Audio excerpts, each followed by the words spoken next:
Hello and welcome to Our American States, a podcast from the National Conference of State Legislatures. I'm your host, Ed Smith. Well, improvisers are very good storytellers. They're bringing stuff up on stage and crafting entire narratives that are compelling and interesting and exciting. Maybe there's some way to do this thing together, to mix these two things that I care about. That was Tane Danger, who's the keynote speaker at this year's Professional Development Seminar for two legislative staff groups later this month in Minneapolis. Danger co-founded the Theater of Public Policy in Minnesota, which combines serious public policy discussion with improv comedy. Tane discussed how the skills you need for improv, such as careful listening, are also skills that can help in a legislative environment. He also laid out how his two-day presentation to the legislative staff groups will involve both a talk and a workshop. The seminar includes two groups, the Research Editorial, Legal and Committee Staff, or RELACS, and the Legislative Research Librarians, or LRL. The meeting will include sessions on key legislative issues, best practices, and opportunities for networking. Check the links in the show notes for more information on the meeting. Here's our discussion. Tane, welcome to the podcast. Thank you so much. I'm very excited to be here on the podcast.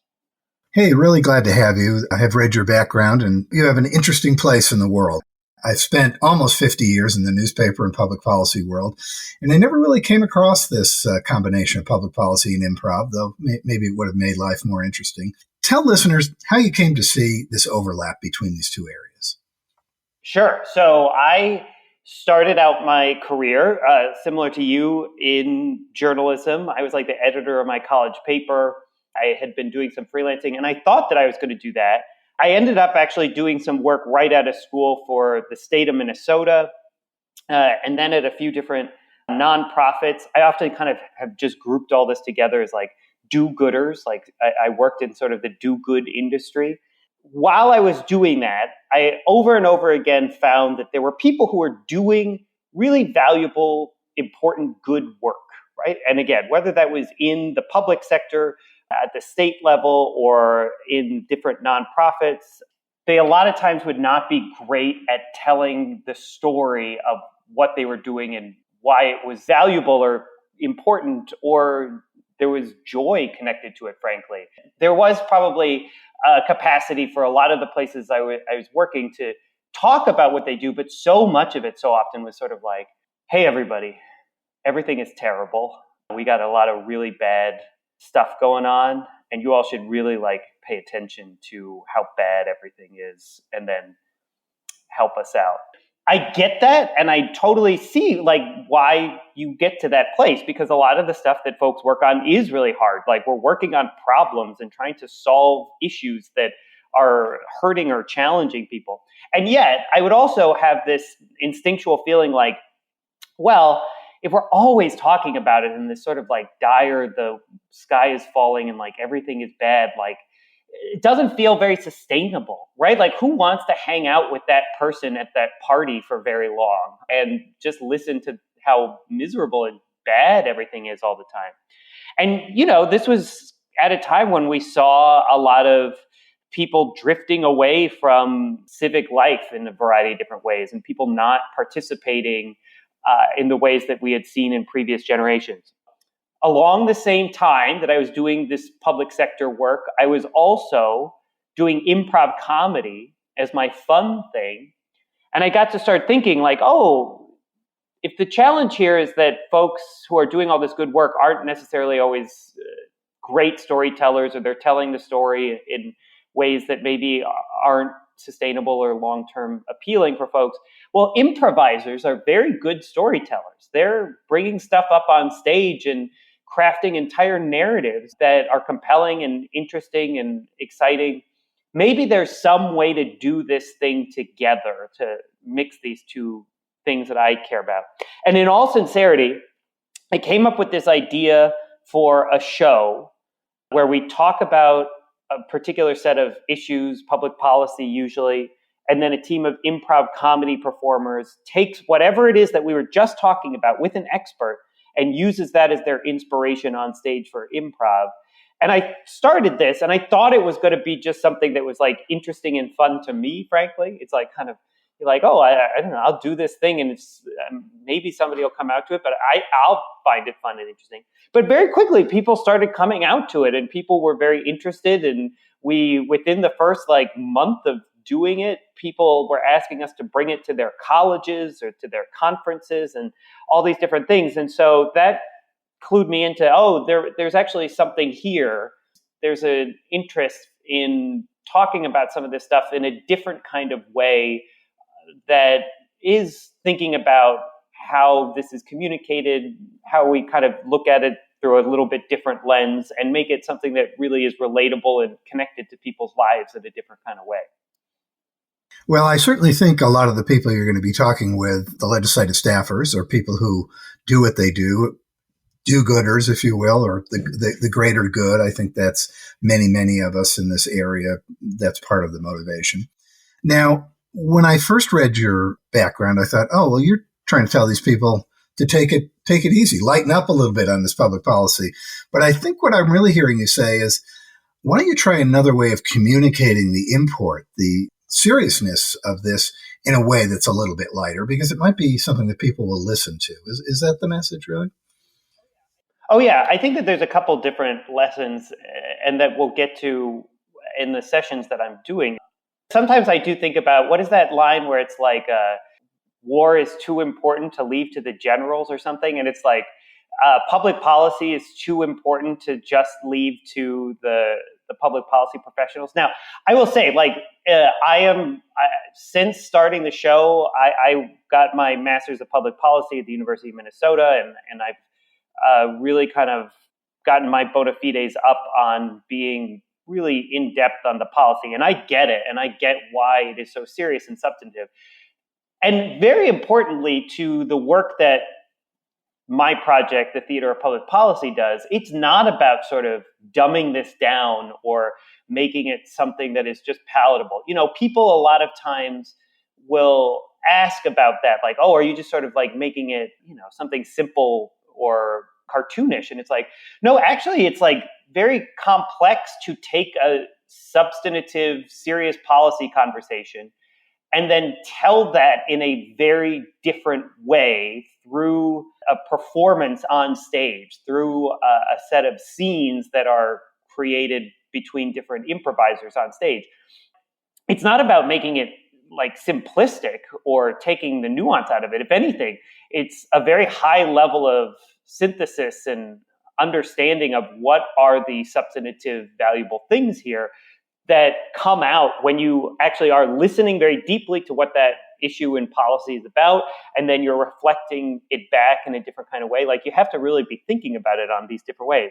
But the big thing that I do think is important and valuable about our work, that frankly sometimes can be a little bit different than how we talk about this, is we really have an emphasis on wanting to reflect, describe these topics and issues from a perspective of like, how is this actually going to impact and affect people, right? Like, what will this actually mean for the folks who are frankly in the audience, which a lot of times is a mix of folks who are deep in the policy and then people who are just sort of like showing up because they wanted to learn more. And I always talk to our cast about, we want anybody who's coming to this to be able to watch the show and see themselves in the conversation that we are having and understand by the time they leave why this is something that is important to them or will have an impact in their life or their community and things like that. And obviously, like, there's a lot of good examples of people in policy work who do that. I will say, and I can say this as somebody who spent years in graduate school studying policy and, as I mentioned, got my master's in it, there is sometimes a capacity for us in this community to like get a little bit, I don't know, in the weeds with each other and almost sort of like talk in a way where we're almost priding ourselves on like, well, let me tell you about this regression analysis I ran and how the Gini coefficient did this thing. And we can talk to each other that way about that, but I'm not sure that that actually resonates very much for your general person walking off the street. And I want the person who's walking in off the street to get why this is important to them. And so it's not to say that we get rid of all of that, but it's just like, okay, you're going to talk about the statistical analysis, like who are the people that are represented in that statistical analysis? That's where we put a lot of our energy and emphasis in that. So it is, I think, to take your point, like it's not so much about lightening it up just for the sake of like, oh, it's sort of light and easy now, but it's reframing it in what is the story here and who are the characters and who is the audience and how is it that people are seeing themselves in that story? Well, I just can't tell you how much that resonates with me. I have edited hundreds of articles about public policy, and I've had this same conversation so many times with people, and I ask them, how does this affect people? How do real people, what's the result in the community if this public policy is passed? And it's very difficult to get people, smart people, very experienced, very knowledgeable, but it's very difficult to get them, oh, you want me to actually find somebody who's going to be affected by this and kind of give you some sense of their life? And it's a tough thing to do. I think that what you've taken on is pretty tough. It's tough. And I would just add, though, that I really, and this is where I'll get kind of serious for a second about this, I think that it's imperative, like it's existentially important for policy people to communicate why this stuff matters and is important. And it's both sort of like on an individual policy level, it matters to the success or failure of an individual policy if people see why it will matter for them. But then also as sort of a macro level, this business that we're in, this work that we do, if the public, the people that we're serving, can't see themselves in it, or they don't understand why this is something that matters for them, then of course they're not going to trust it. Like, of course they're going to be like, well, all of this is a bunch of people downtown in an office that I've never been to making stuff up, and I don't know who they are, or what they're about, or why it's important. And then they're going to inherently not feel like they're a part of that. And that's going to have, and I think that we see this, frankly, in a lot of cases where people do have a lot of skepticism sometimes because they feel like, well, who came up with this and why? And it's not that that's so impossible to answer. It's just that you have to build into the processes that we are going to take time to talk about that and tell that story and listen to people. And that's a lot of the work that we do with the theater company, and I'm going to try and talk about in the sessions I'm doing. Yeah, talk a little bit about the sessions. And I do love this idea of storytelling. I think that is the best way to get information across to people, 100%. So what are you going to talk to these legislative staffers about? And tell me a little bit about the structure, because I think you've got a couple different pieces in this. So I'm doing 2 days, actually. And the first day I'm going to do a talk. I'm going to try and present a little bit about this, where these ideas came from for our project, The Theater of Public Policy, and why over the last 12 or so years, I've really found that improvisation is a way to think differently about public policy. And to add to sort of what we're talking about, there's an element of this that is the presentation of it.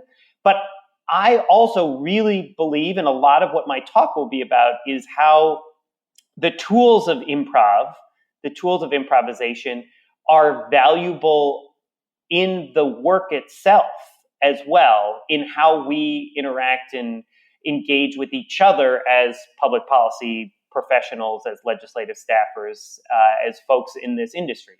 So just to sort of set this up a little bit, you kind of imagine what is improv, right? Like it is, for an overly simplistic explanation, it's two or more people kind of getting up on stage together and creating an entire performance, an entire story that is unscripted. So it's something neither of them thought of ahead of time, and they are creating in real time with each other.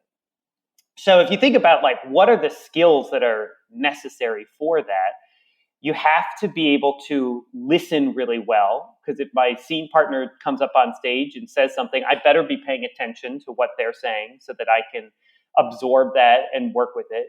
It requires obviously being able to think creatively, imagine things that aren't and what they might be.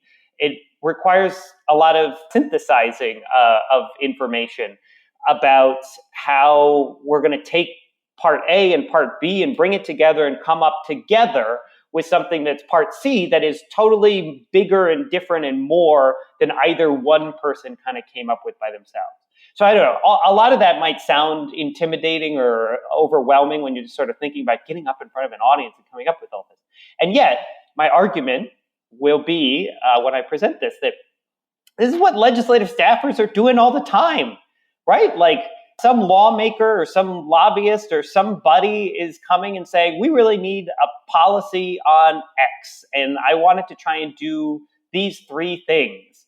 And your job is to listen to that and hear all of that, and then think within that about, okay, and how do I kind of piece this together with other things that I know are true or I'm going to have to bring into the process in order to like get this to fruition? What is my part in helping shape this thing? You know, how much am I driving? How much am I corralling? How much am I leading?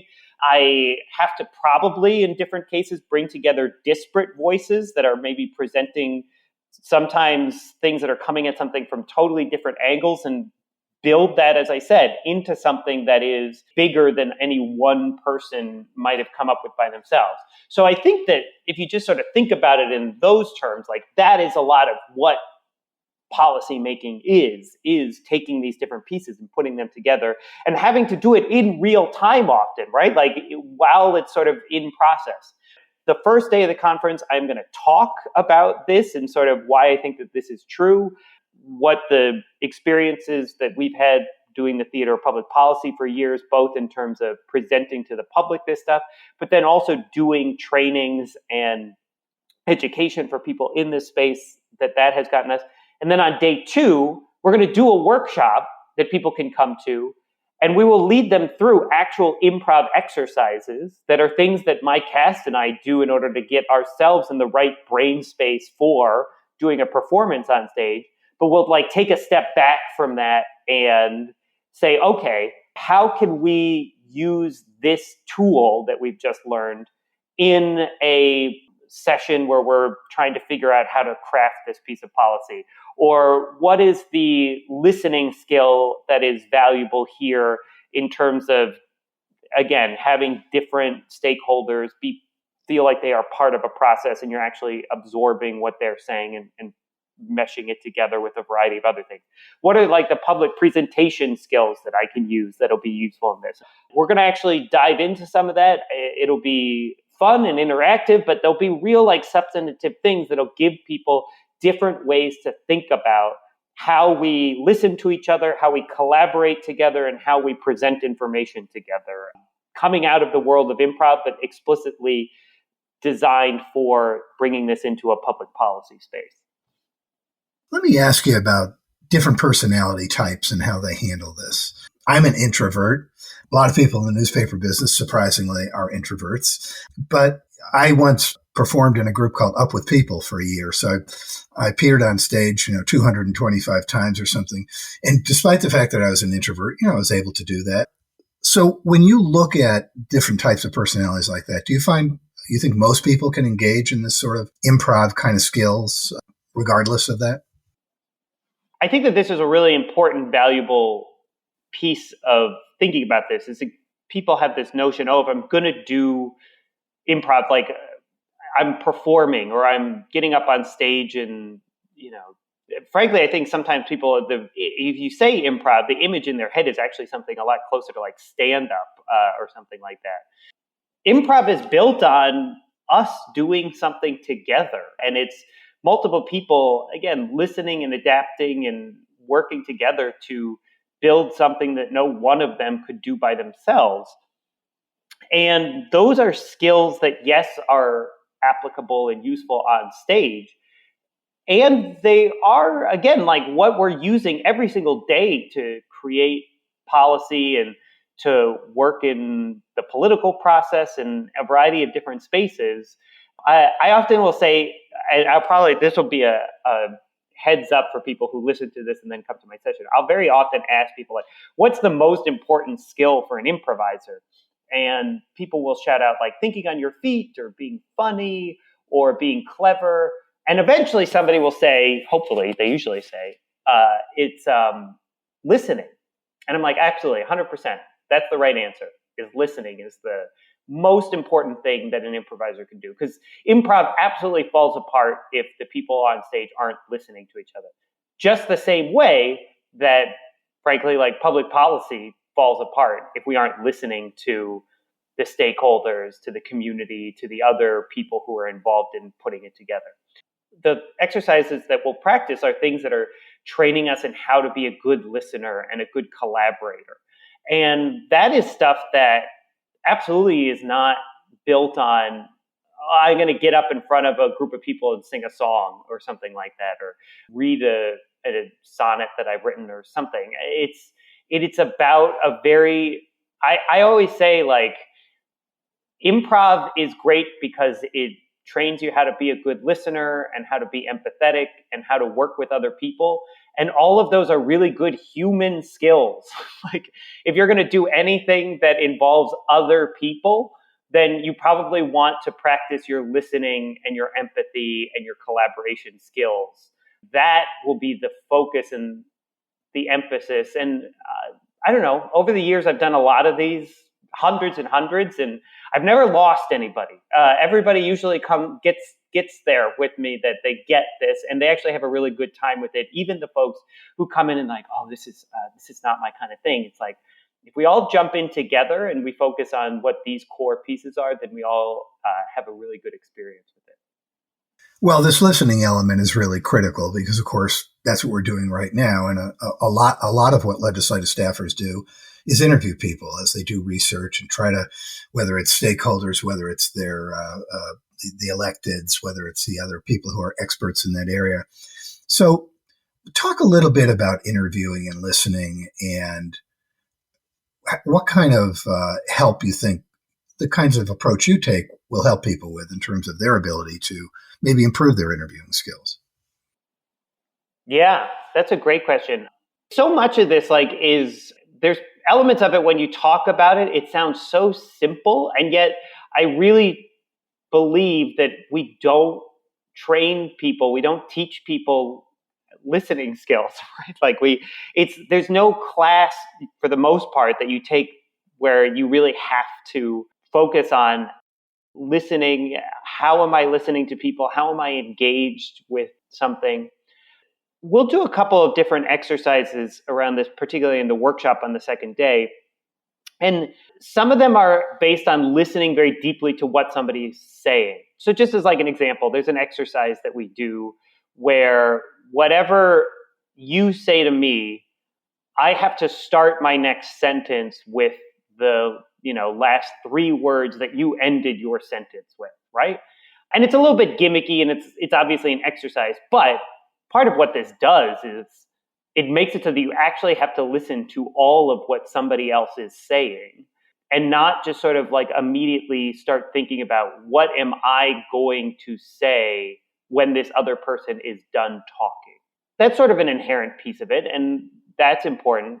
The other thing that I like to spend a lot of time on is what I talk about is the different levels of listening.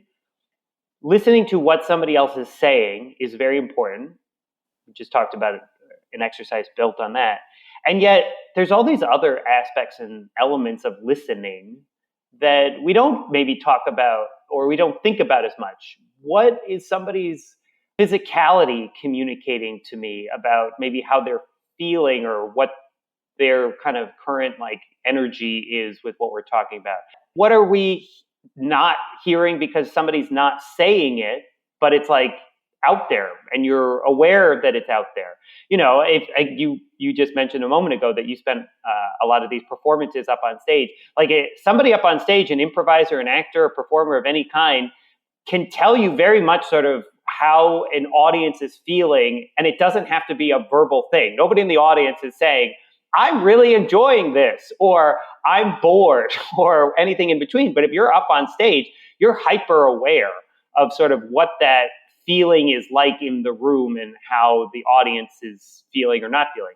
And so there's exercises that we do that just give us a chance to sort of clue into some of that. Like, how does this feel right now? And if we get everybody really excited and everybody moving around, how does that feel different? Like, what are we hearing differently in sort of both how we show up and then how other people are showing up?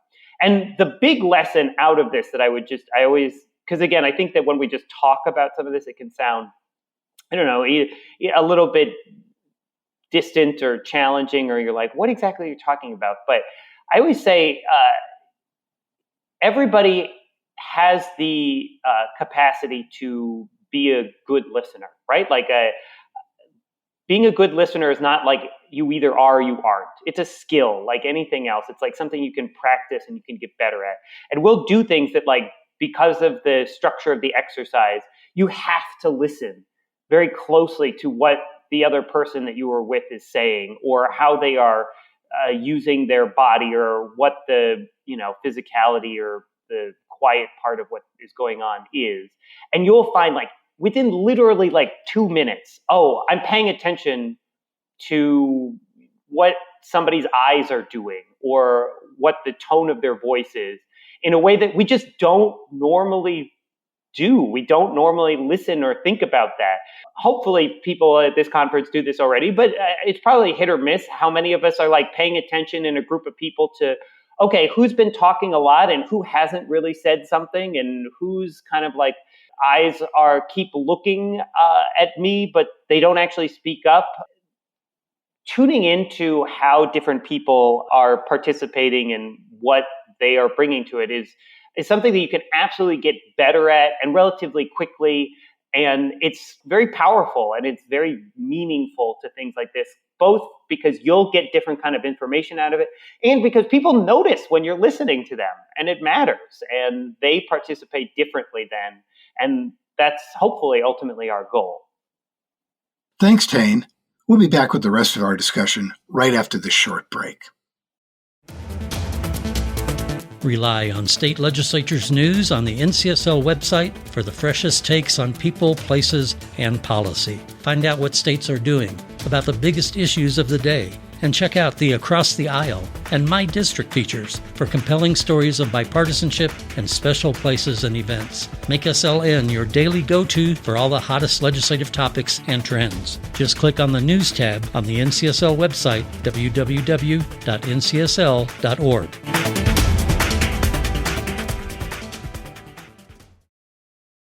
I'm back with Tane Danger, the keynote speaker at the RELACS and LRL Professional Development Seminar in the Twin Cities later this month. Tane, we were talking about listening before the break, and I think we're largely trained not to listen to people and to simply wait to jump in with our own thoughts. Well, and I'll say this to like build on that. One of the things that I've gotten into through this work, that is one of these things on one level you're like, oh, you have no business doing this, but is moderating candidate debates. And I know that this audience is legislative staffers, maybe not directly involved in like the politics of it. And yet, like, that is a place, to this exact point, that would drive me nuts, like where I would go to a candidate forum, and the way that it was structured was, we have like this list of questions and we are going to ask it and give each candidate like 2 minutes to answer. And come hell or high water, whatever it is that they say, we are just going to move on to the next thing. And I'm like, who is this for, right? Like, what is the value of this thing if it doesn't matter what a candidate says, or they throw out some giant thing and nobody's going to follow up or ask anything more about it? Like, it's very frustrating. And I think that it's similar to what you're talking about, where there is, I don't know, because there's politics involved and there's sometimes strong opinions involved, we think, well, we have to make it quote unquote fair. And the way that I can measure fairness is, well, I'm going to just ask the exact same things everywhere I go, and I'm going to have just a time limit because I can measure that. And we definitely see this in candidate forums and things like that, but you see it in other kinds of like community meetings and whatnot. And I'm like, I get that, but if somebody says something that is got real importance or meaning or leaves something open, like, I want to know more about that. And I think everybody else in the audience does too. And that's ultimately why we're here, right? Like, it's not just sort of like an exercise for people to talk for the sake of it, hopefully. It's actually to like get information and something interesting out there. And so that requires us listening and being able to, as we've been talking about, like synthesize information and be like, okay, that's a very interesting thing you said. Let me ask you about it and dig in farther. And doing that in these different spaces is, yeah, it's a skill that we get trained away from in a lot of these cases that I think, again, kind of leads to the mistrust or the disassociation a lot of times people have with it. Well, I suspect you'd be a pretty good moderator at a candidate forum. I'd like to see one of those. So if you have one coming up and they're streaming it, send me the link. I'd like to hear that. Let me ask you kind of a left field question, and I've asked a lot of people this in the last couple of years. I read a little bit about how you tried to handle the pandemic. And I wonder, coming out of the pandemic, given what you do, a lot of interpersonal interaction here, what do you think you learned? And did things, was anything in your life changed as a result? Oh, yeah. Tons of stuff was changed.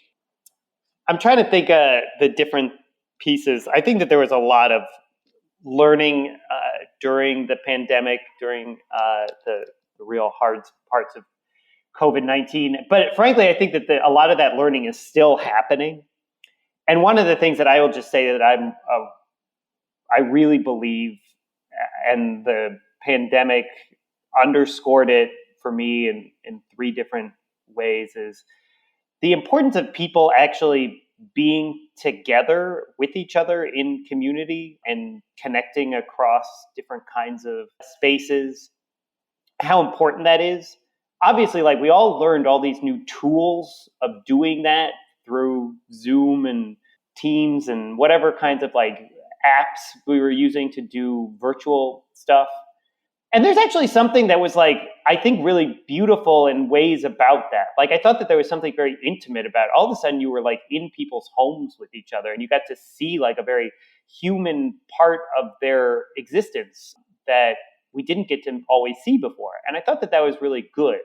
I think that as things kind of went along, as is human nature, people more and more got just comfortable with like, okay, I'm going to talk to the people that I sort of have to talk to or like connect with, whether that's online or now more and more like back in physical space with each other. And we kind of like, I don't know, a lot of us got out of the habit of just going and being in places or together with people that maybe are different than us, or, you know, whether that was for you, like whatever that your like quote unquote third space was, to go and be at a bar or at church or at a sporting thing that you like to do or whatever it is, and just sort of be with other kinds of people. I think that we got out of the habit of doing that. And I think a lot of people, frankly, still very much are out of the habit of that or haven't built it back into their lives. And I think that we are really starting to see how much that matters and how much poorer, frankly, like our lives and our communities can be if we let that go too far. And I think about that on sort of like a community level, right? Like we talk all the time about that we're more and more divided and people are siloed and they feel disconnected from each other. And, you know, it doesn't help that if the only ways that you ever interact with people who are different than you is by reading tweets by them or like reading an account of them in the newspaper or something and never actually meeting them as a human being. But then also like in this kind of work, like everything that we're talking about listening to stakeholders in community and synthesizing information and bringing things together in order to craft a policy that actually serves like a broader thing, like that's just really hard work to do if you aren't in community with other people, and not just sort of like in a formal like town hall meeting kind of way. But, and again, you were talking before, like you spent a lot of time in journalism, and I started out my career there, and my husband's in that, and other people in my like orbit are in that. And I think about like that workspace, right? Like how different being in a newspaper today would be than literally just like 5 years ago, where so much of that work is, yes, you're going out and reporting, you're interviewing people, but you're also like in a newsroom and you're talking about like, this is the story that I'm working on. This is what I think it is. And somebody else is like, yeah, that reminds me of this other story that we did a couple years ago. Or, oh, if you're going to do that, you really should go talk to so-and-so who has a thing about this that they've been working on. And so much of that is gone.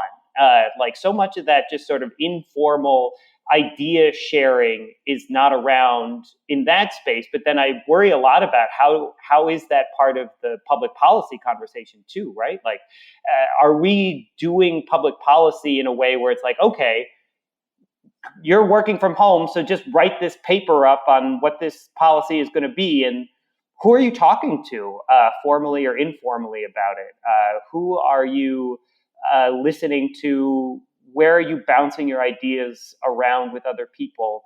And it's a hard thing to sort of build in a formal way, but it not being there is really, I think, a challenge. It's like going to be something that I think we're going to be grappling with for a long time if that goes away. And then the other thing that I'll just put out there that, I was running my theater before the pandemic and then during the pandemic and now after, is things go away if people don't support them and care about them.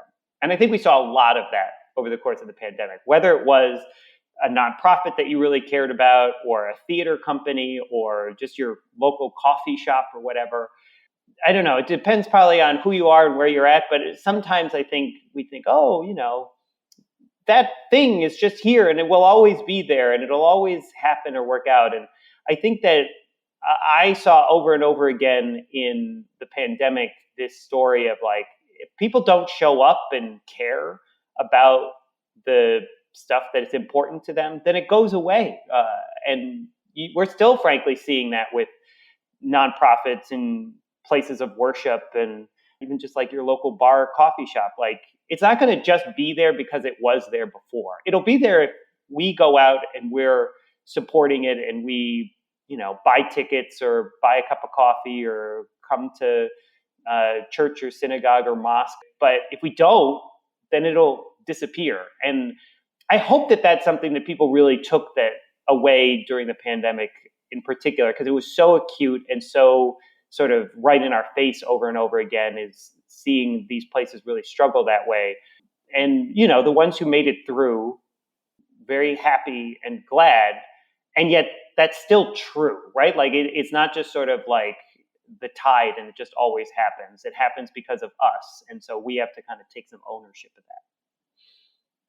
Well, there's a great deal of life that is uncertain and fragile. And I think for a lot of people, the pandemic, as I think you've just reflected on, made that much more apparent. I'm just always interested to hear what people's experiences have been, because it's going to be a once in a lifetime, I hope, experience.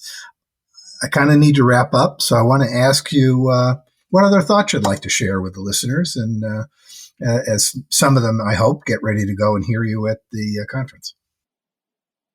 I am so excited about this conference and like this group of people to talk to. I mean, I really believe I was kind of, when I was talking to the organizers of this, I don't know, I was told maybe not to go too far in saying how much I am excited and just sort of enamored with this community of people. But I really believe that the work that this community does is so important.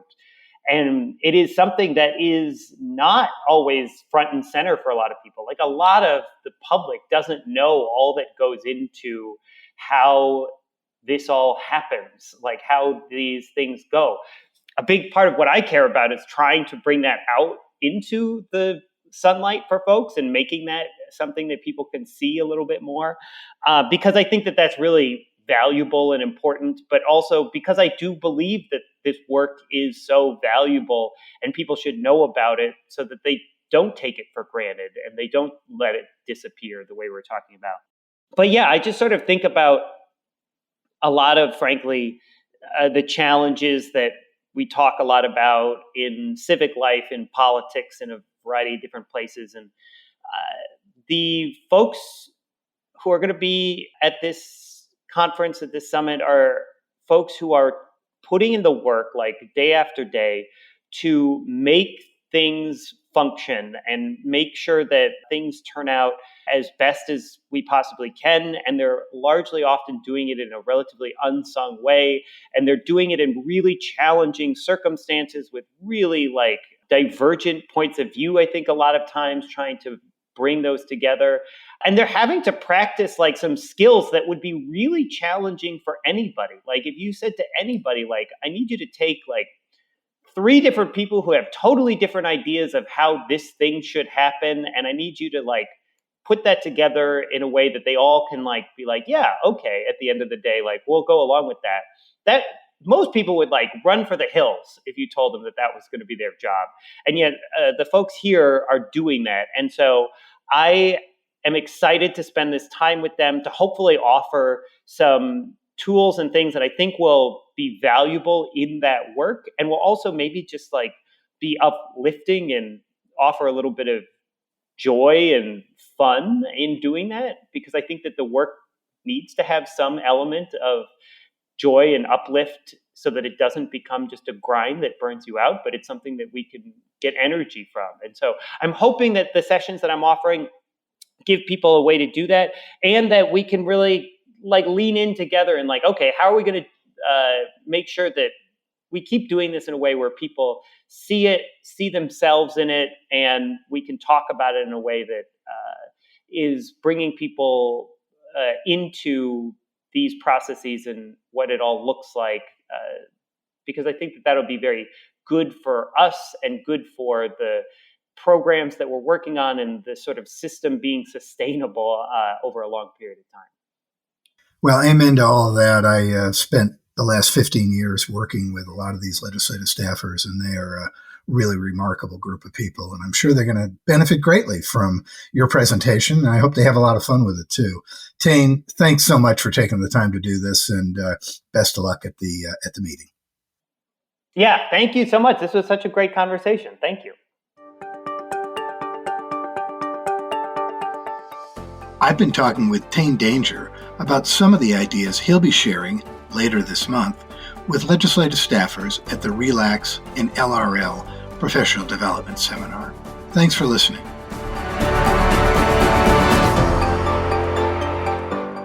You can check out all the podcasts from the National Conference of State Legislatures by searching for NCSL Podcasts wherever you get your podcasts. Tim Story, NCSL's CEO, hosts Legislatures, the Inside Story, where he focuses on leadership in legislatures.